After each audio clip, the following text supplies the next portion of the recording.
Welcome to Broadcast Advocate, a podcast from NASBA, the National Alliance of State Broadcasters Association. I'm Mitch Fox, president of the Nevada Broadcasters Association, and we're here to discuss the latest news, trends, and stories impacting the world of radio and television. I'm delighted to be joined by two of my colleagues who are sort of legends, actually, in our industry because they've been at this far longer than I have, and I want to introduce them and get right into our discussion today. First off is Sharon Tinsley, president of the Alabama Broadcasters Association, and we're also joined by Dave Arland, executive director of the Indiana Broadcasters Association. Dave, by the way, is a huge Star Trek fan, which immediately endeared myself to him. So I don't think we're going to be talking about that today, but who knows? We may do that. So I want to welcome you guys to the podcast, and this is our premiere broadcast. And so we want to get right down to business and let people know, really one of the best kept secrets, and that's really the genesis of this podcast, is to let people know about NASBA, let people know about what we do in our individual jobs, and just give a general update about the status of the radio and television industry. So Sharon, let's just start with you and tell us a little bit about yourself and exactly what you're doing in the great state of Alabama. Well, thank you, Mitch. I'm very honored to be included on this very first podcast and to be with my friend Dave Arland as well. Thank you for the compliments at the beginning. First of all, I've been at the ABA for 20 years, just celebrated my 20th anniversary. And I'm so excited about all the things we've been able to do, and especially that we continue to come up with new ways to serve our broadcasters. Over these 20 years, we have held annual conferences every year. We started an endowment program for colleges and universities in Alabama that have broadcast programs. We started an education debt relief grant program to help employees at stations write down their student debt. We started conducting a leadership masterclass. So we're just all about providing either low cost or no cost services and resources for our members. Fantastic. Dave, how about you? You know, a lot of what we do has to do with advocacy, and we'll get into that, some of the issues that radio and television stations are facing now, but you've been at this a while too. Tell us a little bit about what's going on in Indiana. Well, I like the fact, Mitch, that we're sort of crisscrossing the entire country today. You're out in Nevada, Sharon in Alabama, myself in Indiana, and I've been at this a little bit less than half as long as Sharon, and I've learned a lot from her and also from you too. I would agree that I think advocacy is sort of our number one role. I learned that from our colleague, Oscar Rodriguez, who runs the Texas Broadcasters. You know, he is always saying that our first role in representing broadcasters, radio and TV broadcasters in our state is to be a good advocate. And in my case, I've got 260 plus radio and TV stations in Indiana. We're sort of a medium-sized state. That's pretty normal for a medium-sized state to have that many members. That's a lot of folks to take care of. And it's being an advocate both in the state legislature as well as in Congress. Our work is to help advance the role of the National Association of Broadcasters. And as Sharon mentioned, we also do other things. So I've kind of divided into four buckets: advocate, to innovate, to help our stations be better at innovation; to educate. So we do a lot of sales training, a lot of general manager training. In fact, my state has a couple of events this week in the education bucket. And then a lot of people know us by the last one, which is celebrate. Many of us do awards events and other things to recognize our members who frequently, I think, don't get the recognition they deserve for the work that they're doing in our communities. Very good. Let's talk a little bit about what you just touched on, Dave, and that is the partnership between NAB. Probably a lot of folks have heard of the National Association of Broadcasters, but maybe not as much about NASBA. And that's what we want to talk about and even promote for a little bit. So Sharon, address that. What is this unique partnership between NASBA, which consists of almost 50 state associations, colleagues of ours, right, in their individual states, like Dave said, working with their state legislature. But then I always say we're sort of the boots on the ground folks for NAB. How would you categorize it? Well, I think that's all fair, Mitch. And I will say that in my experience, there can be some confusion when you talk about the National Association of Broadcasters and then you talk about NASBA. While we have this hand in hand, very close partnership with the NAB, we are members of the NAB, but we are not the NAB. We're not part of the NAB. So I, from time to time have to draw that difference. And then as you just mentioned, our individual states, we are 50 individual states and Puerto Rico, the District of Columbia, and we operate all of our associations independently of each other. However, we work together through NASBA, the National Alliance of State Broadcast Associations. So I say all that, first of all, just to try to help people understand the differences in the organizations. To your point, we do work hand in glove with the NAB on issues. They are on the ground every day in Washington. I sometimes feel like they probably know our members of Congress and their staff members better than we do because frankly, they see them more often. They're in their offices more often than we are. We're in contact with those offices, but it's from afar most of the time. So we rely heavily on the NAB's GR staff to help us work with our individual members of Congress. And we, working alongside of each other as state associations, while we may operate a little bit apples and oranges, we all have pretty much the same goals. We might get there a little bit differently, but we're all working on behalf of our members on pretty much the same issues at the federal level. We also are watching out at the state level for issues that, for instance, might pop up in Alabama that could be harmful for our station members. And if that happens in Alabama, then it could easily spread to other states. So we try to be very much in tune with what's going on in our individual state legislatures so that we can make sure that no harm is done and that we help each other understand what we're experiencing so that people can be prepared if these issues come up in their own states. So while we're a bunch of different entities, we're very much working for the same goals. Dave, before we get into specific bills or issues that we're dealing with in Congress, I think the big question right now is what do you think are the biggest challenges facing terrestrial or over-the-air radio and television these days? Yeah, I would call it kind of the Rodney Dangerfield syndrome. You have to be of a certain age to even know who Rodney Dangerfield was. Those of us my age, and so of course we know who that is. We get no respect. That was one of his famous lines. I'll relate a couple things. I was just in after the NAB show, which recently concluded. I took a little vacation of sorts and went out to Los Angeles. I rented a nice convertible to drive around in California. And it took me 3 days to figure out that I couldn't figure out how to turn on the radio in this car. I mean, it was ridiculously frustrating. It wanted automatically to connect to my phone, which of course is what a lot of people do. But, one of the frustrations we have is just we don't get no respect in a way that we should. We have a partnership with the federal government in that we're using the public's airwaves. We have a responsibility to represent our communities and to report from a news standpoint and a life and safety standpoint with emergency alerting and other things. And so a lot of our stations feel overregulated from the federal government. We're happy that the current administration is looking to delete, which is the name of their current proceeding to possibly get rid of some antique regulations. Because our competitors are no longer the newspapers. Our competitors are Google and Facebook and Amazon and TikTok and other sources of entertainment and information. So we are, I think, rock solid in our communities, and we want to continue to be that way.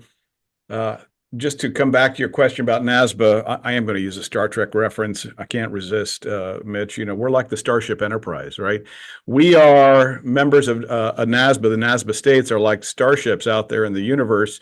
We help the Federation, the NAB, and we also work with individual planets, which might be our members. So we have a role to play in trying to advance the national conversation, but also protect and preserve local broadcasting. Sharon, I love your analogy. if you Sorry. display the Millennium Falcon right now, I don't even know what I'm going to do. So we'll just move on from there. But I do want to go deeper a little bit about what's our industry is confronting right now, and that is this digital behemoth, right, that Dave touched on, the Google and the Facebook and Amazon and Spotify and Sirius. I mean, it's hitting radio and television, and it isn't a level playing field, isn't it? That's kind of what we're looking at deregulation. Do you sense that that is the biggest threat as well? Well, I think so. I mean, in a real sense, broadcasters' hands are tied. These, as I think we've used the term antiquated, these antiquated restrictions on ownership really do have broadcasters at a serious disadvantage to the behemoths that you've listed and their ability to do business untethered. I mean, they have really no competition, no rules about their ability to grow their businesses. And at the same time, with the ownership caps set where they are, it prohibits stations from doing what's really smart and best for their companies, but also for their communities.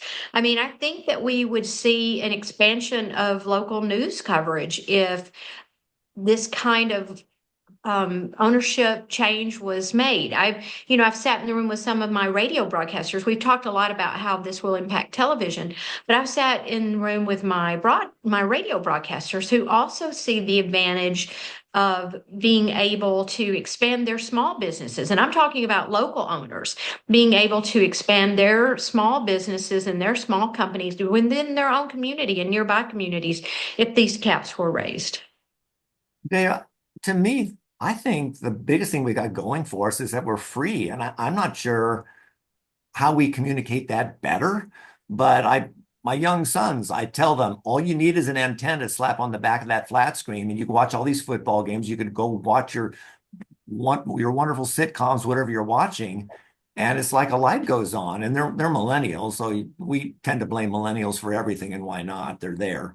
But how do we break through and say not only are we relevant, but we're actually here to stay? How do we do that? Well, ironically, I think one way is going to be improving and enhancing what we do with emergency information. I think of the number of millennials and younger people that I know in Los Angeles, for example. Over the weekend, I drove through Altadena, and just to see the incredible devastation, which, of course, we saw all of that via television. We heard about it on the radio. But to see it and the way fire just, zips through a neighborhood is just shocking. And yet other parts of Los Angeles, you wouldn't even know there was a fire going on a few miles away. And so in an instance like that, where I live in Indiana, the big threat is tornadoes. I had a tornado touch down about 3 blocks from my house a couple of weeks ago. And so what happens? Everybody is glued to the local ABC, NBC, CBS television and Fox affiliates. They're listening to the radio. And I would certainly agree, Mitch, that the 4 most powerful letters that we have going for us are FREE. There's not a subscription. It's advertiser supported. It's very effective. And so we just have to continue to ride the wave. People are going to stream things. They're going to seek out the entertainment that they want, of course. But a great complement to those pay-for services is free over-the-air broadcasting. Sharon, I wanted to ask you a little bit about what's going on in Washington, D.C. We don't want to get too weedy here or too arcane because we can start talking D.C. speak and we might lose a portion of our audience. But truthfully, every single session of Congress, it seems like there's a mountain full of issues that we could be talking to our various delegation members, right? Can you maybe just, I don't want to necessarily put you on the spot, but off the top of your head, what do you think are the most important, maybe even recurring issues that we take with us to Washington, D.C. when we go to the state leadership conference? And now it's the first week of March. We all converge on the nation's capital, and then we go and meet with our individual members of Congress. What do you think are those top issues that maybe even seem to recur? Well, let's just start with the one that goes back the furthest in my tenure here, and that's the performing rights issues and music licensing fees. I can't even recall the first session of Congress in my 20 years that this was at the top of the list of items that we needed to deal with. And here we are in 2025. And once again, we went to the Hill and we were talking about performance rights issues. And just this week, we saw the news of new streaming fees that have been negotiated through 2030, I believe, and the increases on an annual basis. And, there's always talk about taking a real hard look at the bigger picture in copyrights, in music copyrights specifically. But we are still having to go to Washington on an annual basis and then reach out to them on a regular basis throughout the year in every new session of Congress to talk about the public performance right and the record label attempt over these many years to cause radio stations to have to pay another fee. I was just visiting a station in Huntsville, Alabama, who, as we're wrapping up our meeting, he offered me some wonderful Taylor Swift swag for my granddaughters. And along with the T-shirts and banners and all the other nice things that her organization sent to this radio station, there was a very kind letter about the impact that his radio stations had made over her recent career and over her Eras tour. And it was just an acknowledgement about the role that radio stations play in the promotion of artists and their music. And just a reminder that there is so much value there and they see it. And we just have to continue to remind members of Congress that that's the situation and it has not changed. So that will be at the top of my list. That's the issue that we keep going back on time after time after time. And the last, there was a period in the last 20 years that it seems like that maybe second on the list were must carry rules and when the terms are running out on those rules and re-upping must carry. And now, must carry is growing with the proliferation of other platforms. And so we've begun those conversations now. So that's just off the top of my head, Mitch, that's just a couple of the items that we seem to have to revisit every time we go to Washington. Dave, I wanted to ask you, because you're an expert in this field as well. In addition to free, it seems to me the biggest thing we got going for us is this whole notion of getting out emergency communication to people when they need it, when cell towers go, when everything else fails, right? You can still get it on the radio and let people know, avoid that fire, avoid that water streaming down that street. Do you find that still to be sort of like the biggest way to convince people that we're still relevant? I think so. It's also important to know that new technology is going to allow us to be even more specific. So let's say there's a chemical leak on one side of town. It doesn't necessarily affect everybody in your listening audience. And so today, a TV station might tailor that message and say, okay, if you're over on the south side of town, pay no attention to this. But for you north siders, here's what you need to know. Well, in the future, technology through an upgrade to television called Next Gen TV will give our broadcasters the tools to send specific news to specific listeners and viewers. And, that's going to be extremely valuable going forward. It honestly is along the same lines as with the media ownership issue and modernization. We're always looking at innovation and new ways that we can serve the public. And this new type of broadcasting, which is just rolling out across the country, is going to be one of the ways to keep people better informed. Well, look, we have come to a close. I knew I would get what I would say pithy conversation, very informed conversation from both of you.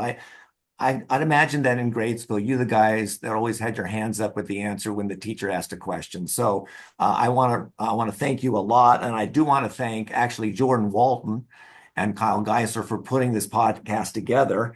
And I'd like to thank you for joining us on this premiere episode of Broadcast Advocate. I want to remind you to subscribe to our YouTube channel or wherever you listen to your favorite podcasts. And to learn more about the National Alliance of State Broadcasters Association, visit our website, nasbaonline.net. Stay tuned for our next episode of Broadcast Advocate. Thanks for joining us. Bye-bye.